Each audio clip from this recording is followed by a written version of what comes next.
oh kita bumi putra, dalam tanda petik kita pemilik sah tanah ini gitu loh. Tapi kita ini Irlanda, kita ini bangsa terjajah, kita ini warga negara kelas 3 kan, waktu itu ada 3 stratifikasi, Eropa, Timur Asing, dan pribumi kan, bumi putra. Nah, kesadaran bumi putra inilah yang kemudian mendorong pemuda-pemuda untuk ya kesadaran berserikat dan berkumpul.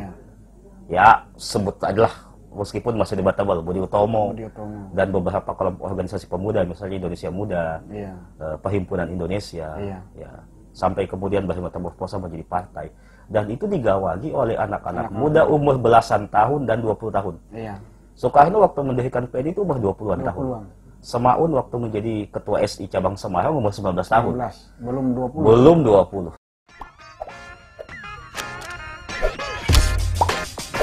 Welcome to Renaissance. Oke, assalamualaikum warahmatullahi wabarakatuh. Waalaikumsalam warahmatullahi wabarakatuh.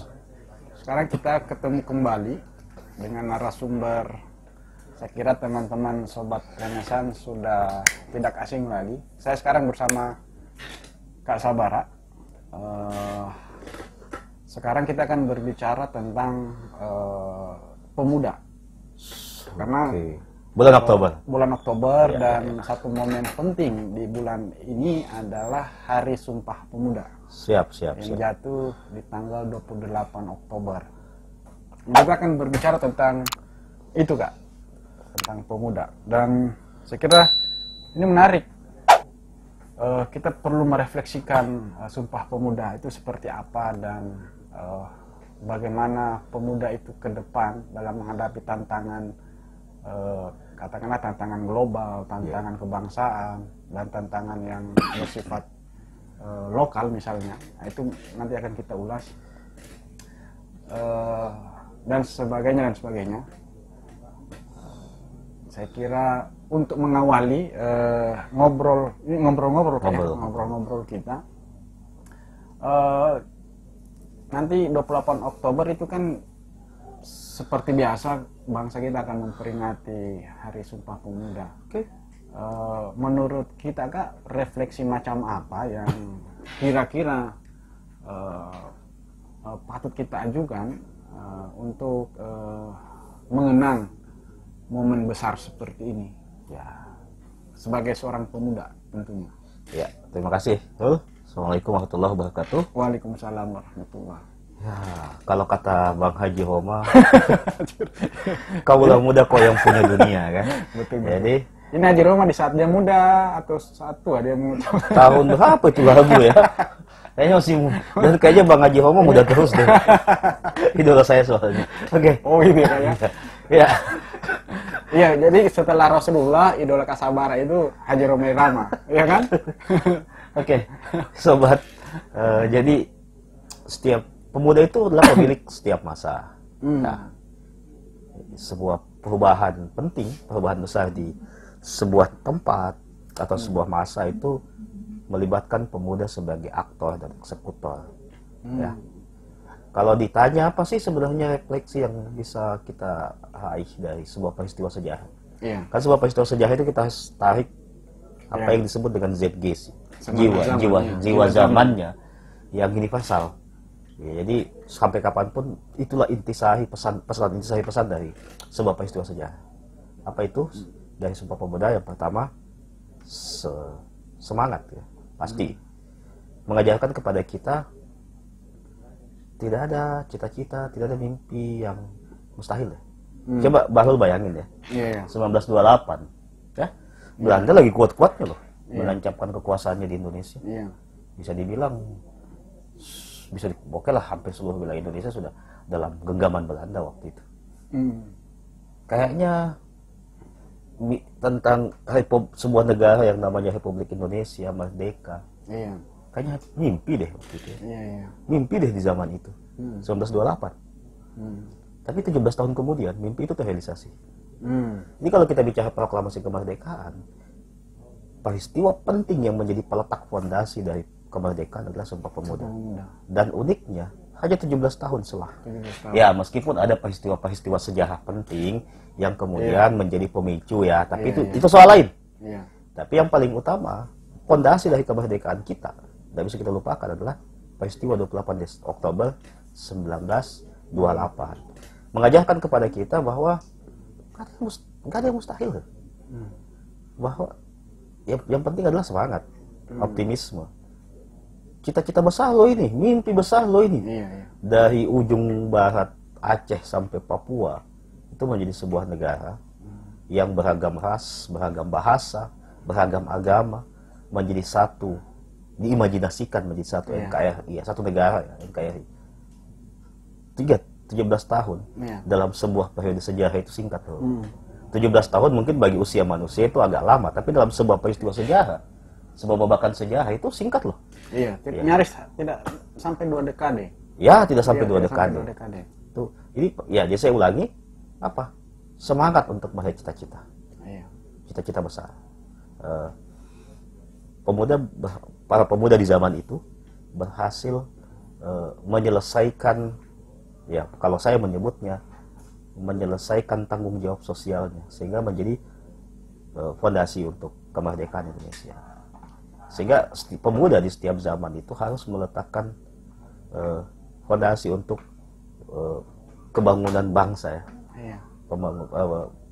Fondasi-fondasi peradaban lah istilahnya, untuk di masa yang dia wariskan untuk masa yang akan datang. Ya, apalagi kan di waktu itu momen Sumpah Pemuda, kan secara historis itu kan ada 3 kali kongres. Dua, 1927 dulu. Ya. Itu kongres kedua ya. Ya, kongres kedua kan.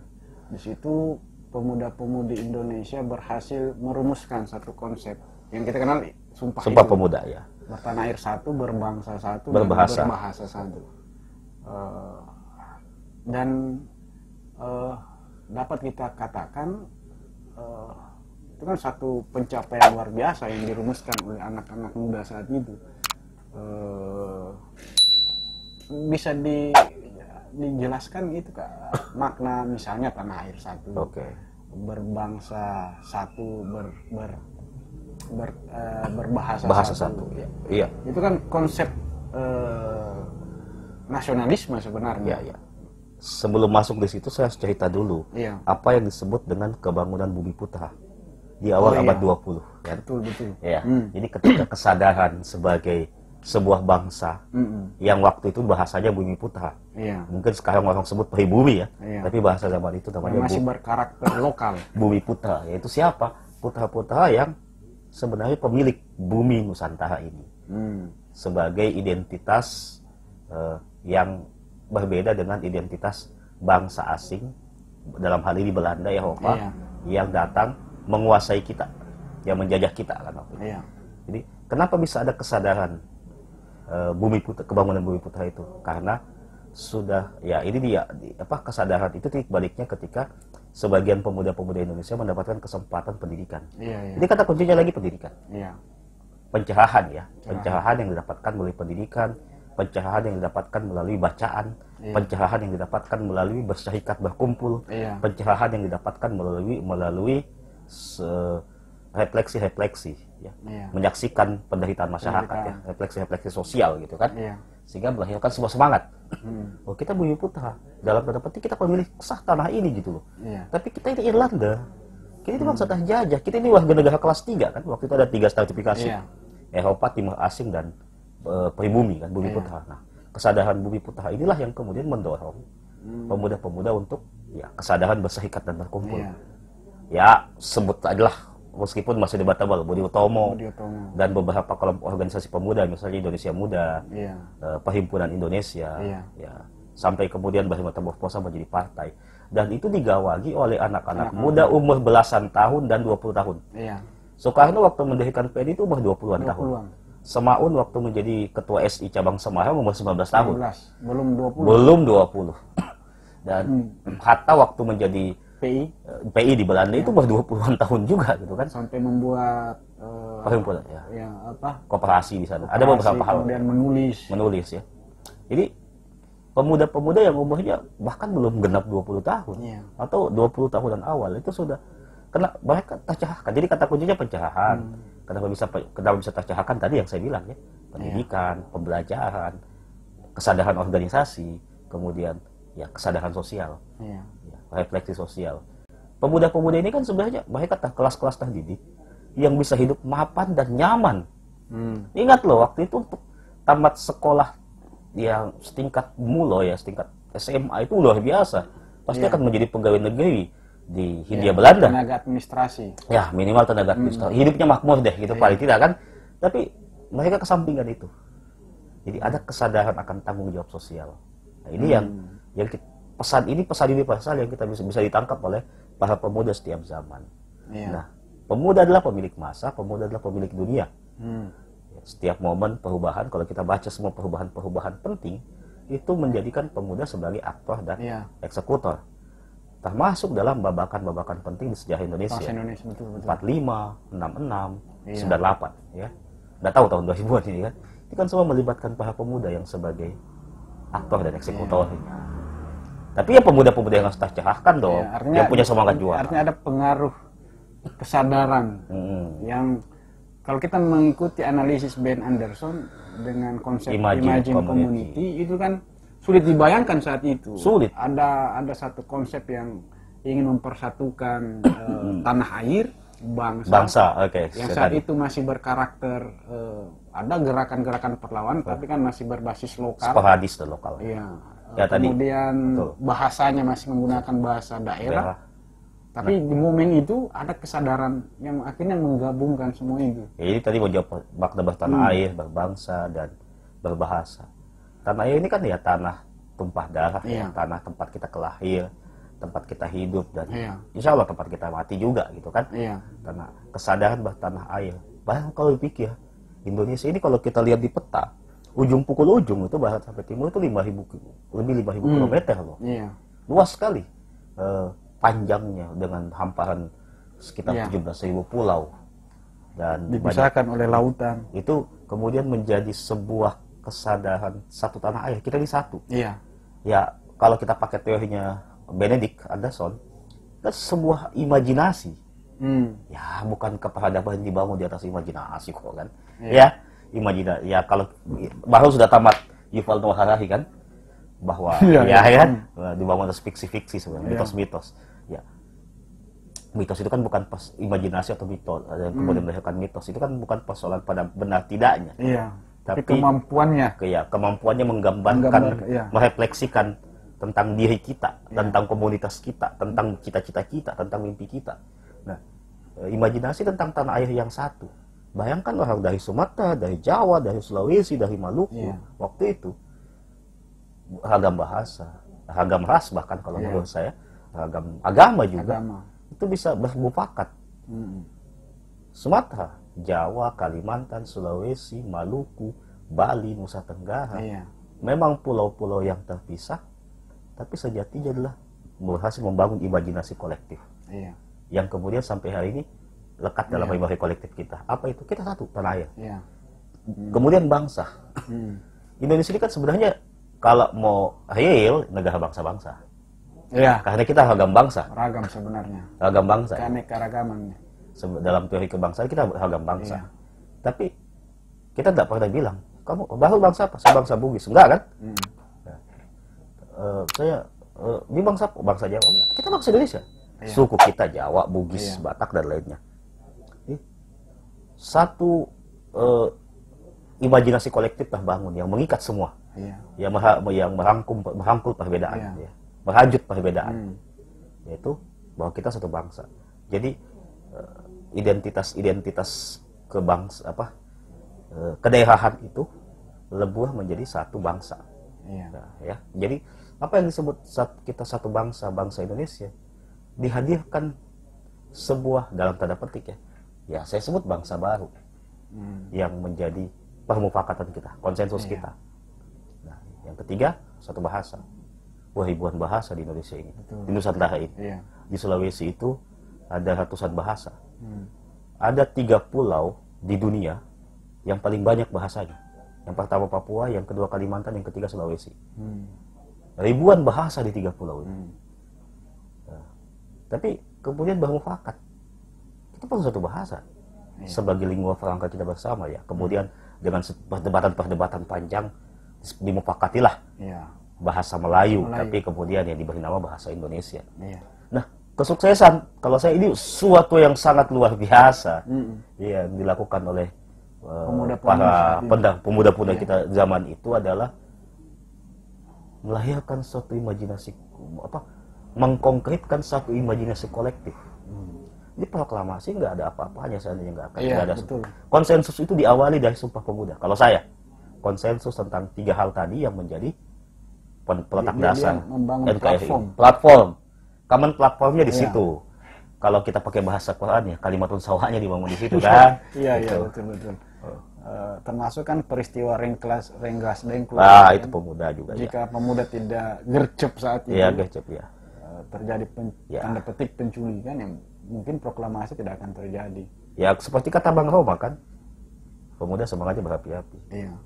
Sampai ada 2 golongan kan saat itu yang bersih tegang, golongan tua dan golongan muda.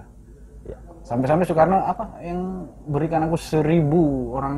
10 pemuda. Iya, 1000 orang akan ku angkat akar Semeru, tapi cukup 10 pemuda kan saya guncang dunia. Ya. Itu luar biasa dahsyatnya itu. Nah itu satu hal, bahwa kelompok muda saat itu mampu menghasilkan satu bangsa saat itu, bangsa baru yang kita sebut Indonesia. Nah sekarang dalam hubungannya dengan masa kini, kita ini ke depan akan menyongsong bonus demografi 270 juta kalau tidak salah. 20-30 tahun ke depan anak-anak muda akan banyak berperan. Kira-kira apa yang akan dilahirkan dengan situasi seperti ini? Di setiap masa memang pemuda yang harus punya banyak peran. Kemarin menghasilkan satu konsep kebangsaan, satu negeri yang seperti Indonesia. Sekarang gimana dengan pertarungan seperti ini, ideologi? Ya, kalau saya kan gini, tahapan-tahapannya kan pertama kita pemuda berhasil selesai dengan konsensus. Konsensus kita satu tanah air, satu bangsa, satu bahasa, selesai. Pertarungan berikutnya ideologi apa nih? Ya kan itu juga kalau saya itu sudah dianggap selesai deh. Sudah fix. Sudah harus di Pancasila selesai.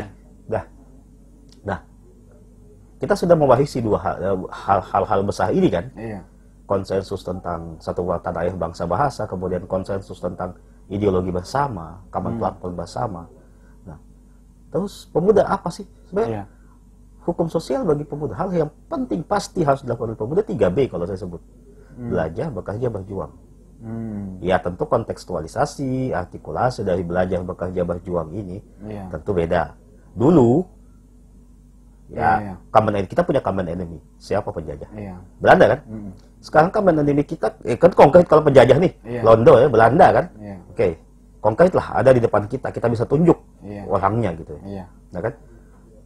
Nah sekarang common enemy kita siapa? Enggak. Ya tentu kita tidak harus menciptakan common enemy, tentu aja. Tapi common enemy setiap zaman adalah apa? Kebodohan, keterbelakangan, kemiskinan, apatisme. Itulah common enemy setiap zaman sebenarnya. Kezaliman, ya itu common enemy. Hanya saja terkadang pada satu zaman ada wujud konkretnya. Kezaliman itu bisa penjajah. Sekarang kan kalau kita mau wujud konkretnya, ya kita nggak bisa tunjuk siapa gitu kan. Tapi bahwa itu adalah common enemy kita bersama setiap zaman, iya. Maka tugas besar pemuda belajar, bekerja, berjuang. Ingat, pemuda bisa tercerahkan di zaman itu apakah dia belajar? Kenapa dia bisa tercerahkan? Karena dia bekerja, berkarya, maksud lebih tepatnya berkarya. Bukan bekerja untuk dirinya sendiri, bukan berkarya untuk prestasi dan prestisenya sendiri, tapi untuk sebuah tanggung jawab sosial. Nah, ini meniscayakan perjuangan. Nah, tentu 1920-an dengan 2020-an sudah 1 abad loh, ya kan? Ada rentang 1 abad loh kita. Jadi tentu saja beda, belajarnya tentunya beda. Kita pada zaman orang bilang 4.0 ya, era digital, era disrupsi digital. Tentu kan beda dengan zaman dulu. Untuk mengakses buku aja sulit, mengakses majalah aja sulit. Apalagi misalnya pengawasan Belanda ketika pers itu. Sekarang kan era Citizen Report, kita bisa menjadi pewarta berita. Kita bisa jadi produsen sekaligus konsumen dari informasi. Nah, tentunya beda. Zaman kita zaman digital, sehingga kita harus mengenali kondisi zaman, ya. Hal-hal yang berkenaan dengan zamannya. Ya tentu saja kalau kita gagal di sini, kita akan gagal juga. Ya belajar tentu saja bagaimana kita bisa tampil di era yang digital ini sebenarnya. Nah, makanya menarik ini kan ini kita menyebut era informasi. Iya. Saya teringat pengakuan Muhyiddin M. Dahlan, Gusmo. Itu ketika dia menulis ada buku itu satu seabad pers Indonesia. Temuannya itu menarik, Kak, bahwa memang di masa lalu itu pejuang kemerdekaan nyaris semuanya adalah para jurnalis. Para jurnalis. Ya. Ketika dia menyebut peristiwa ini, peristiwa itu ditelusuri, itu pasti seorang jurnalis. Dari bapak pendiri bangsa sampai orang-orang yang mempersiapkan katakanlah sidang BPUPKI, itu hampir semuanya jurnalis. Nah, ini ada hubungannya dengan konteks sekarang yang mengandalkan informasi. Ya. Dan kita sekarang lagi bersemangat untuk membangun tradisi literasi. Kira-kira bagaimana ini hubungannya dengan konteks sekarang itu? Ya. Literasi itu ya kata kuncinya ya. Ketika kenapa di pemuda tercerahkan ya? Saya mau berbahasa kerennya sekarang ya. Karena melek literasi pemuda zaman itu ya tentunya kita juga harus melek literasi. Melek literasi bukan sekedar bebas buta huruf, bukan ya. Tapi melek literasi adalah menjadi pembaca yang smart gitu. Iya. Kita sudah dibekali smartphone tapi jangan sampai kita yang stupid. Iya. Betul. Ya. Jadi penggunanya tidak smart, smartphone-nya lebih smart daripada penggunanya. Tentunya kita harus lebih smart daripada smartphone kita sendiri kan. Dalam sosiologi cultural lag. Cultural lag ya. Nah. Jadi tentu belajar di sini ya. Melek literasi, tradisi literasi kita harus tumbuhkan gitu. Tentu sesuai dengan zamannya. Ya kita justru kita difasilitasi dengan begitu banyak hal ya. Dulu kan menulis masih pakai pena, pakai mesin ketik, ya, nulis untuk mendapatkan kertas aja susah, mendapatkan tinta aja susah. Tapi sekarang kita bisa menulis sambil buang air juga, saya maafkan dengan smartphone kita gitu ya. Nah, tapi disinilah justru tantangannya. Kemudahan itu jangan sampai membuat kita manja. Ya, banyak orang-orang besar itu telah melahirkan karya besar di balik penjaranya kan. Ya, termasuk Bung Karno. Nah, banyak orang yang berhasil menyelesaikan karya-karya besarnya di penjara. Oke, tentu kita tidak perlu di penjara untuk bisa menghasilkan karya itu kan. Enggak lah. Gitu. Bukan suatu keniscayaan. Kita harus juga di penjara dulu. Iya, intinya apa? Saya mau lihat mereka di penjara, tubuhnya di fisiknya di penjara, tapi pikirannya merdeka. Oleh karena itu kemerdekaan pikiran yang menjadi penting. Kita tidak pikiran kita tidak dipenjarakan oleh ya tradisi-tradisi yang konservatif. Maaf, doktrin-doktrin agama yang salah kaprah. Kita tidak boleh dipenjarakan oleh itu. Kita harus bebas, pikiran kita harus bebas, merdeka, melintas batas, ya, berkelana. Apalagi sekarang ya, kalau McLuhan bilang global village. Ya, desa global. Ya. Jadi kita terhubung kan semuanya. Terhubung semua. Kita bisa duduk di sini, bisa mengakses seluruh dunia di waktu yang sama. Dulu proklamasi kemerdekaan 17 Agustus ada nanti berapa bulan baru tersebar di seluruh Indonesia. Baru orang sadar. Betul, gitu, kan? betul. Kita bahwa ternyata sudah merdeka. Sudah merdeka ternyata kita ini.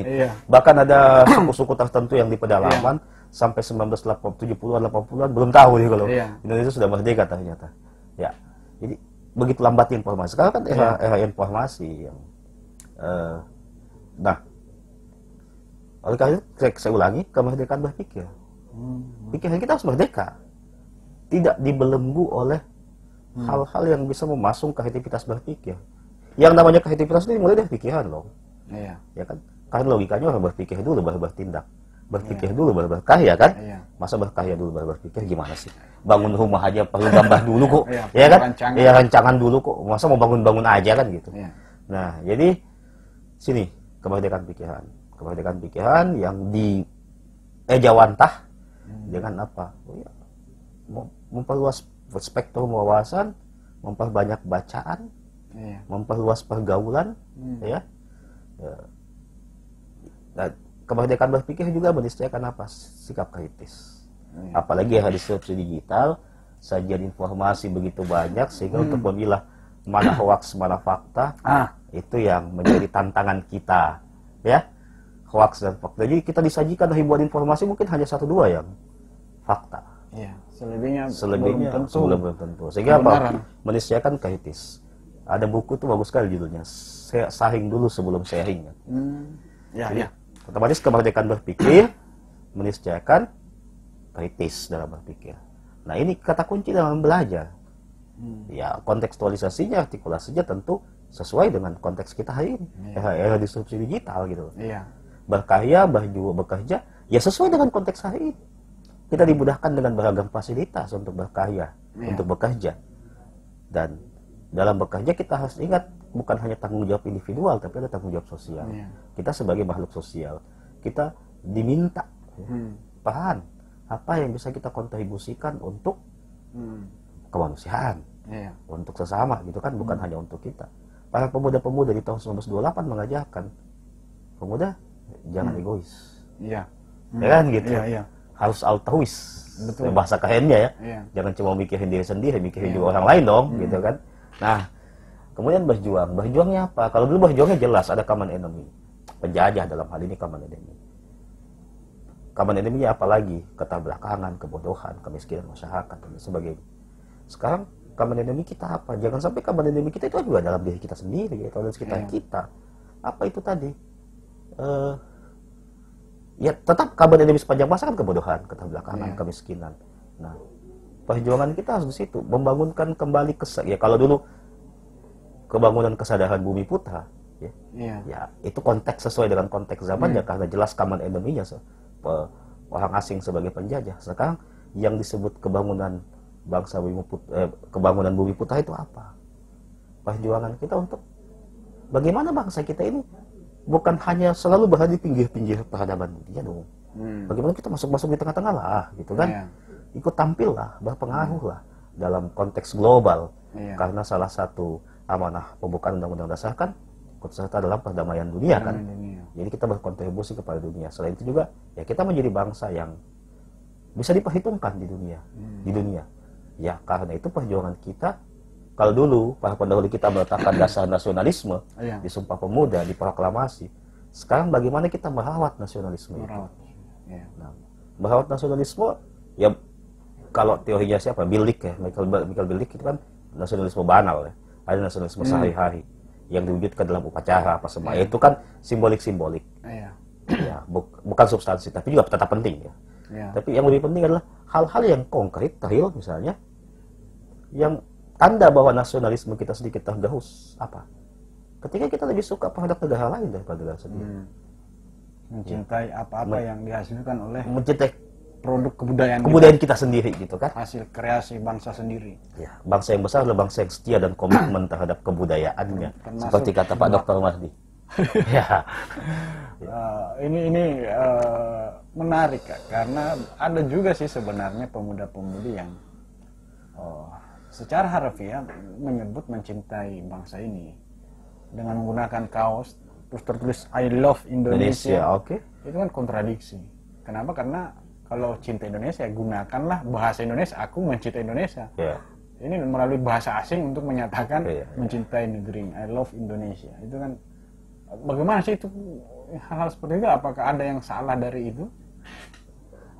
Dengan identitas kebangsaan seperti apa yang salah tidak salahnya bukan itu ya, tapi ada semacam inferiority symbol.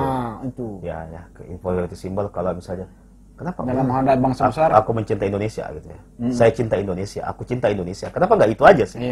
Ya ini argumennya ya ini biar dibaca secara internasional katanya begitu. Ya tidak butuh orang kita sendiri yang tanamkan diri kita gitu kepada diri kita bukan kepada orang gitu. Semangat aku cinta Indonesia itu. Ya inferiority symbol. Ya kadang kan kita bahkan urusan buah pun lebih percaya buah luar daripada buah. Lebih menyenangi apple Washington daripada apple Malang kan. Gitu deh. Ya, jadi saya kira ini menarik ya teman-teman sobat Renaissance. Terakhir Kak, kira-kira ini karena profesi tak sebagai periset Ya. dan banyak meriset hal-hal yang berkaitan dengan isu-isu keagamaan. Ya. Nah, saya mau menyinggung sedikit tentang Islam. Ya. Keberagamaan pada umumnya. Keberagamaan. Tapi yang mau saya katakan, menurut yang saya ketahui ini Kak ya, bahwa ternyata di saat dakwah Rasulullah itu pertama kali dilakukan, yang banyak untuk itu Para pemuda. Antusias para pemuda. Antusiasmenya adalah orang-orang Pemuda. orang-orang Muda. muda saat itu. Misalnya Ali bin Ibn Abi Abi Thalib Thalib, ya. Oke. masih usia Ya. muda sekali saat itu. Dan orang tua kan biasanya cenderung sulit menerima perubahan. Ya. Nah ini kalau hubungan dengan agama, adakah kisah-kisah yang bisa kita jadikan sebagai itu gambaran bahwa memang pemuda dari sisi agama penting juga sebenarnya?